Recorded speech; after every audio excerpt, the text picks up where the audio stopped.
Hi, welcome back. I'm Master Sergeant Retired Anna Maria Bliven, your host for Veterans Onward to Prosperity. And we are talking with Jennifer from Operation Foxhole. And just before we broke for those messages, we were onto something. If we manage expectations and to mitigate moments of distress in military families, oh man, Operation Foxhole would be put out of business.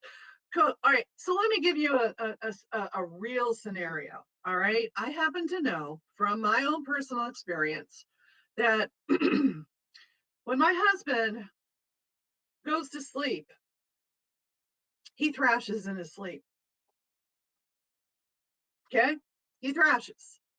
Now, if I wasn't in the military and I saw that, felt that, experienced that, I'd be scared out of my wits.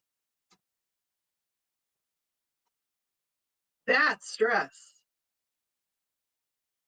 When a military member thrashes in their sleep, has nightmares, he even runs in his sleep. I know all about that. Why? Because I'm in the military. But if I was not in the military and I was a spouse, where do I go to ask questions? Yeah, so I think it's really important too that military spouses or veteran caregivers educate themselves on PTSD and what PTSD looks like compared to domestic violence.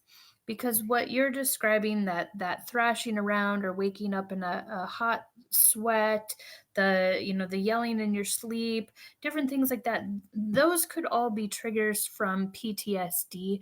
Those are not domestic violent situations, even though you may be caught in the crossfire, right? Because you're sleeping next to them.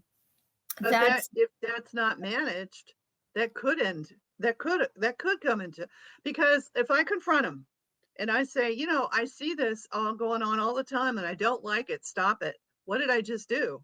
I created another stress on top of stress.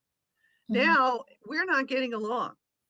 So now it's just a matter of another trigger, and then another trigger, and then another trigger. And before you know it, there could be domestic violence.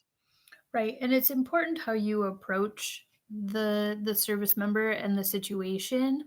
But yeah, I mean, always when you start to see concerning behaviors, my first recommendation would be, have them speak with a mental health professional or, a general practitioner to discuss some of those behaviors and catch them, like you said, before they continue to escalate. Right, but we are talking about triggers, and then we're trying to mitigate moments where we unknowingly, as military, significant others, we cause a trigger. How do we stop that? So, as a military spouse, it's my belief that we are not responsible for our service members' emotional regulation. It is not our responsibility to tiptoe around their triggers. However, it is our responsibility to be aware of those triggers and help support those triggers, but ultimately the service member or the veteran themselves needs to be responsible for their emotions and their actions regardless of a diagnosis. I'm glad you said that, because that is the other message to this episode. Yes, we are talking about military families, but of course, military members, please listen up. If you're a warrior or a veteran and you're going through something, take responsibility. That's part of our training, guys, is to take responsibility for our actions. So that goes for what we happen to experience at home also. Most especially, in fact, we cannot just get by or think that we're going to get by and somehow it's all magically going to be different. No, if you are experiencing something, take responsibility for your actions, and by goodness gracious, make sure you do that before it gets to an escalation, right? Because if you take care of yourself, you're also going to be taking care of your family in the process. Right, Jennifer? Absolutely correct. So really, to manage expectations and mitigate moments of distress, it really falls on our shoulders, guys. And I'm saying our because, of course, I'm a veteran. It really falls on our shoulders.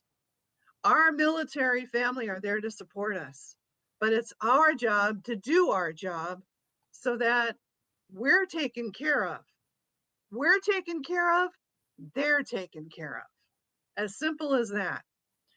All right. So when we get back from these messages, we are then going to talk about a little bit more of resources, sources, and information so that we, as military veterans and warriors, can get taken care of, and so can our families. We'll be right back.